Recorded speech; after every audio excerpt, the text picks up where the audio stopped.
रूसी सदर Vladimir Putin को अपनी तकरीर के दौरान मायूसी का सामना क्यों हुआ? गैर मुल्की मीडिया के मुताबिक रूसी सदर बुध को ग्रैंड क्रिमिनल पैलेस में 17 नए गैर मुल्की सफीरों को सिफारती इसनाद पेश करने के मौके पर तकरीर कर रहे थे। रूसी सदर तकरीर के दौरान ये सोच कर रुकते हैं कि मुमकिन तौर पर शुरा उनके लिए तालियां बजाएंगे, लेकिन ऐसा नहीं हुआ।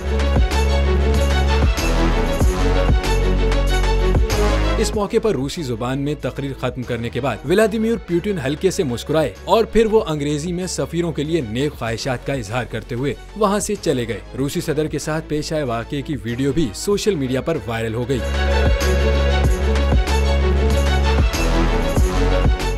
नजर आ रहा है सामने लिखा हुआ जुल्म मिटने के लिए 2 चीजों से मिटेगा भाई। एक, अदल की कुर्सी पे जो लोग बैठते हैं ना, वो अदल के हिसाब से फैसले करने लगे। दूसरा, कौम निकल खड़ी है उस जुल्म के खिलाफ, तो जुल्म खत्म हो जाएगा। या इन दोनों में से कोई एक चीज हो जाए या दोनों हो जाए। अगर 420 का मुकदमा था, उस वक्त अदलिया में जो लोग बैठे हुए केस देख रहे थे, वो पूछते ना यार चीट हुआ कौन है। जब उनको दिखता कोई चीट नहीं हुआ, केस खत्म कर देते। तो जालिम जुल्म कर ही नहीं पाता। 9 जजेस ने नोट बिफोर किया मेरे केस को यार, 1.5 साल चला। शख्सी जमानत का केस, सेम केस इस्लामाबाद में कर दिया। एक ही इल्जाम पे 2 केस हो नहीं सकते भाई। मतलब 60 दिन का वक्त होता है। 102 दिन के बाद मैं जीत गया, केस बरी हो गया। 102 दिन के बाद अपील फाइल की, एक्सेप्ट कर ली। नहीं करते ना एक्सेप्ट, खत्म हो जाता ना जुल्म यार। भरी अदालत में मुझे बरी कर दिया, फिर पता नहीं क्या हुआ 2.5 घंटे बाद का नोट बिफोर।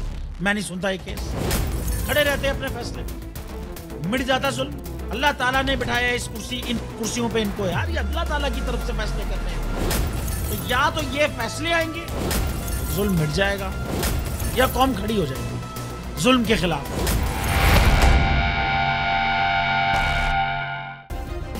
सब्सक्राइब करें और बेल दबाएं ताकि कोई खबर रह न जाए।